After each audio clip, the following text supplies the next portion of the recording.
Hi everyone, I'm Wendy, and today I'm showing you my whole food vegan version of Golden Milk. This is a warm beverage that uses anti-inflammatory spices like turmeric and ginger to help support your immune system, among other benefits.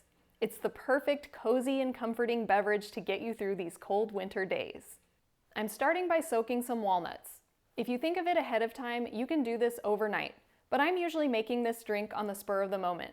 So instead, I'll take about half a cup of water and microwave it for a minute or so to get it hot. Then I'm adding a quarter cup of walnuts, and we'll let this soak for about 15 minutes or so. Meanwhile, I'll prepare the rest of the ingredients.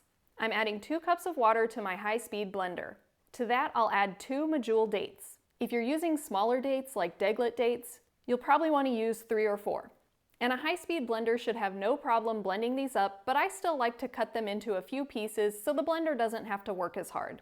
And of course, be sure to remove the pits. And I'll let this soak while we wait for the walnuts. Next, I'll get the spice blend ready.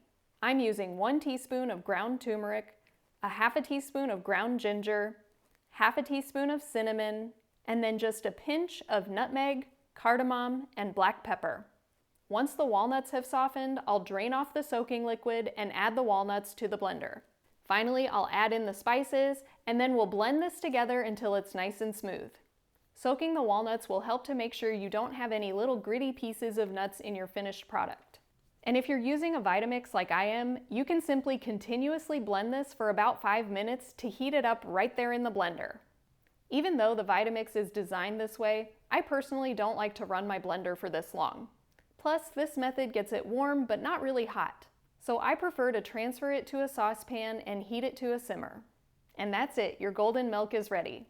This recipe makes enough for 2 cups, but if you're just making it for yourself, you could save half of it in the refrigerator to warm up the next day. It tastes just as good on day 2.